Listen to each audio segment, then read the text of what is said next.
Tonight, we're not talking about highlight reels. We're not talking about buzzer beaters or championships. We're talking about something slower, something quieter, something that happened far away from the spotlight. It's the 1970s. The NBA is smaller, the crowds are thinner, and the travel was different. No chartered flights, no luxury buses, just players lacing up, packing bags, and hitting the road in ways you might not believe. So get cozy, close your eyes, and let's take a slow ride back to those days. Picture this. It's the early 1970s. The NBA isn't the billion-dollar empire you know today. It's smaller, rougher around the edges, and a whole lot sleepier. The players, they didn't step off chartered planes with designer headphones. They lined up just like everyone else at the airport gate.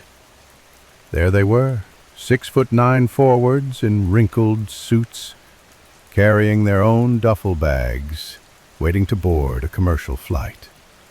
Sometimes they'd catch a non-stop, but often it wasn't that easy. Layovers in little airports with buzzing fluorescent lights, hours spent in plastic chairs staring out at rainy runways. No private lounges, no catered meals, just a newspaper, maybe a warm cup of coffee, and the low hum of a terminal speaker calling out boarding zones. And when they finally boarded, they didn't get extra leg room. They'd fold themselves into those narrow seats, knees pressed against the row ahead, a center next to a stranger in a fedora, and a point guard quietly dozing off by the window. Some trips were late at night, landing in a new city well past midnight, finding their way to the team bus, loading up the bags themselves, and rolling through quiet streets, lit only by yellow street lamps. It was a different world, a slower world, and somehow it makes the game feel even cozier. And when the plane ride was over, there was always the bus. Not the sleek charter coaches you see today. These were old team buses with cracked vinyl seats and windows that rattled when the road got rough. The heater hummed softly in the winter, but in the summer you'd slide the window down and let the night air drift in. Players would lean back, some closing their eyes, some quietly playing cards on the seat between them. The hum of the engine became its own kind of lullaby. Mile after mile, city after city. And then there were the hotels. Not luxury towers with private floors, just modest places where two players shared a room. A small TV sat on a wooden dresser, maybe showing late-night news or an old black and white movie. The bedspreads were thick and scratchy, but after hours of travel, they felt like clouds. There was no room service menu taped to the door. If you were hungry, you wandered down to the diner next door, ordered a sandwich or a slice of pie, and maybe drank a soda from a glass bottle before heading back upstairs. Some nights you could hear the faint buzz of a neon sign outside the window, or the hum of a vending machine in the hall. The air smelled faintly of floor wax and old carpet, and as the night grew quiet, players would drift off, thinking about the next game, the next city, but for now, just resting.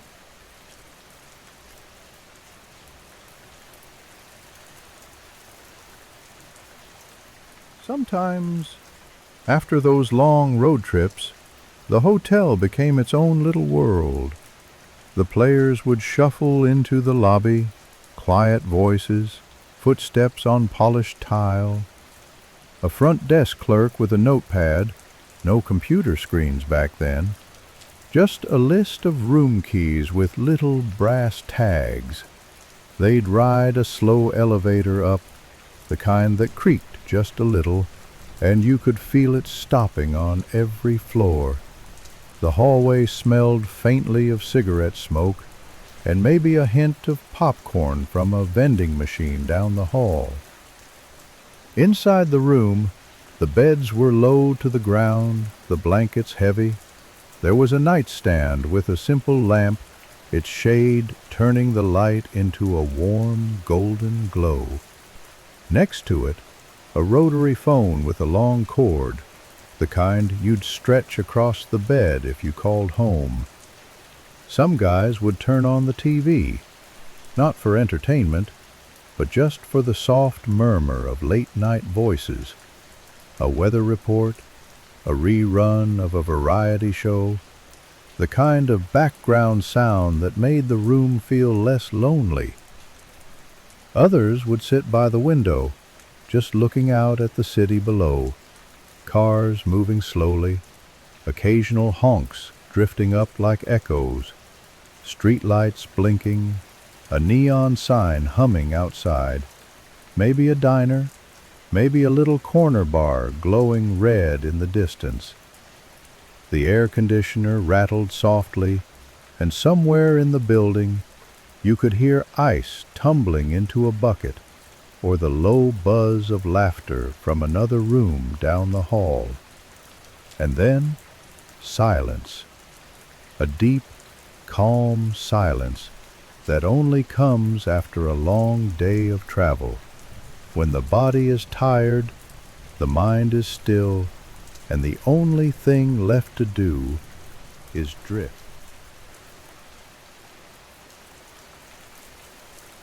And then morning would come. The sun slipping through those thin curtains, players stirring awake, stretching their legs, another day on the road. A light breakfast in the hotel diner.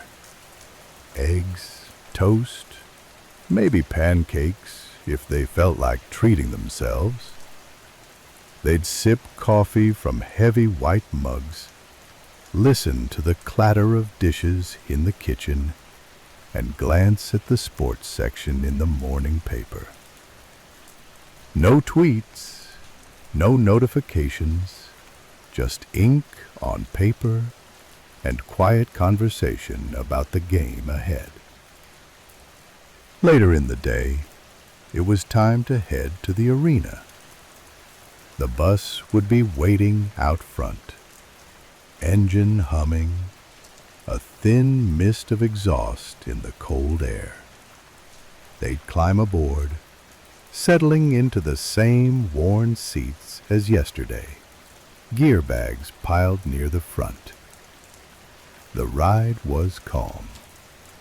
The city rolled past, brick buildings, street lights, diners, until finally the arena came into view.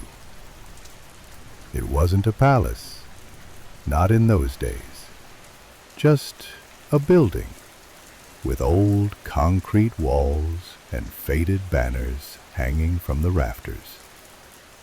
But inside, you could feel the hum of something special.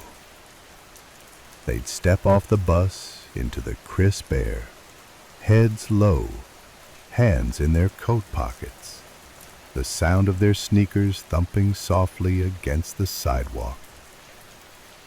Inside, the smell of the court hit them first.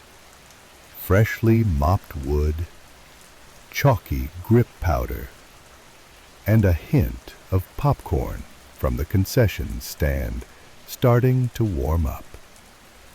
The locker room was simple.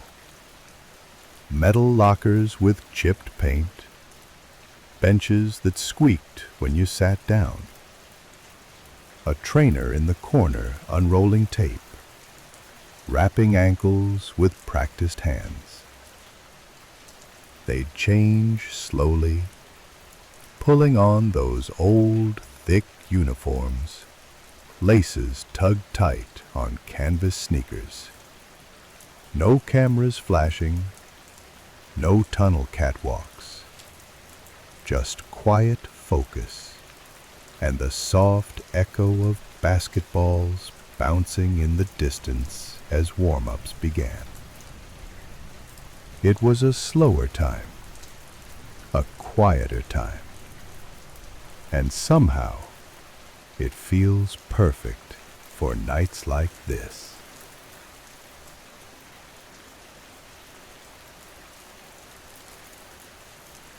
Inside that locker room, it was a different kind of quiet.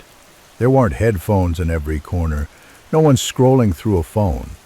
Just players, settling in, tying their laces and getting their minds ready in their own quiet ways. Some would sit back with a newspaper, folded wide across their knees, reading a little article about last night's box scores, or maybe the weather in the next city. Others would lean over their shoes, retaping the same ankle 3 times just to be sure. The sound of tape ripping, soft and steady, filled the room like a rhythm. A couple of guys might toss a ball back and forth, low little chest passes just to feel the leather in their hands, the echo of each bounce against concrete walls. There weren't cameras in the locker room back then, no interviews right in your face. Reporters waited outside in the hallway, smoking cigarettes, jotting notes on pads, hoping to catch a quote after the game instead. Music, not like today. Sometimes a little radio played softly in the corner, maybe Motown drifting from static speakers, or an AM station giving scores from around the league. But for the most part, the soundtrack was sneakers squeaking, tape tearing, and quiet conversations about matchups, about who they'd guard, about what the coach said that morning. And the coach, he didn't walk in with a tablet or a projector, just a clipboard, maybe a piece of chalk and a big board behind him. He'd sketch out a play with slow, deliberate strokes, arrows and circles, simple instructions, a calm voice telling them what mattered tonight. Box out, run the floor, trust each other. Then, a pause, a deep breath, players nodding, standing up, pulling on warm-ups, and together they'd step out of that dim, echoing locker room and into the bright lights of the court. No headphones, no distractions, just ready in their own quiet way.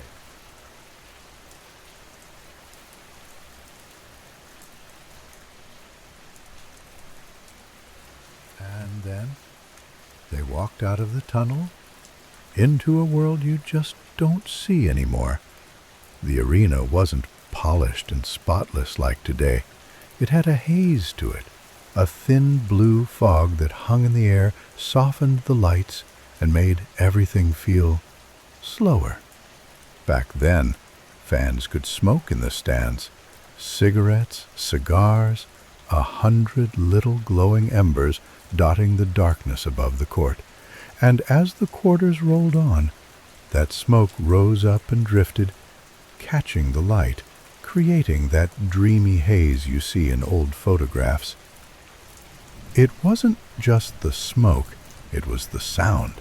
Not constant music or blaring speakers, just the thump of the ball, squeaks of rubber soles, the occasional horn, and a low, steady rumble of the crowd. The wooden floor creaked softly underfoot. The nets were thick cotton, snapping with a dull thud on each swish. Scoreboards weren't giant glowing screens, just blocky numbers flickering on and off, sometimes buzzing faintly as they changed. Vendors walked the aisles with trays of peanuts and paper cups of soda, voices calling out over the hum, the smell of popcorn mixing with that smoky air, and somewhere the faint scent of beer in waxy paper cups. The players moved through it all like shadows in the haze. Jumpers arcing through blue light, passes slicing through the fog, a layup finished softly off the glass just before the buzzer hummed. And when you look back at old photos from those nights, that haze, that soft, dreamy glow, It feels almost magical now, a moment in time, a feeling you can't recreate today.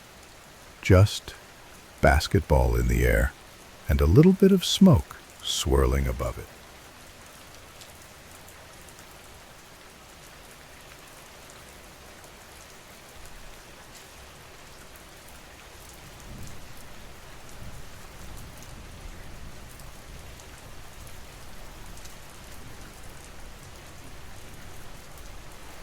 And then the final buzzer.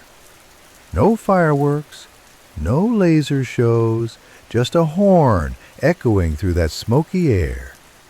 Players shaking hands, towels draped over tired shoulders. The crowd slowly filed out, coats pulled tight, cigarette smoke trailing behind them into the cold night. Vendors closed up their carts, the scent of popcorn and peanuts fading as the aisles emptied.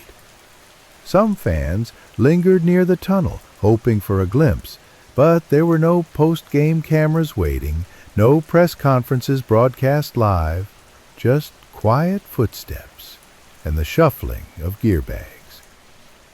In the locker room, the players peeled off damp jerseys, hung them on simple hooks, and sat for a moment in that hush, catching their breath. A trainer might hand out ice packs, another might tape up a sore ankle, but there was no rush. Outside, the team bus rumbled to life. Players stepped aboard, still in their warm-up coats, the night air crisp against their faces. The city lights blurred past the windows as the engine hummed steadily. Some stared out quietly, some nodded off, heads resting against the cool glass, listening to the low murmur of the coach talking softly with an assistant up front. Back at the hotel, the lobby was dim, just a night clerk behind the desk. Players shuffled off the elevator one by one, doors clicking shut down the hall. In those quiet rooms, the heavy blankets and hum of the air conditioner waited. Maybe the TV glowed faintly with late-night news. Maybe the neon sign outside flickered through the curtains. But before long, eyes closed, breathing slowed, and the day was done. A game, a city, a night on the road, fading softly into memory. And somewhere out there, in that haze of the 1970s, the rhythm of the game kept going. But for now, it's time to rest. Good night.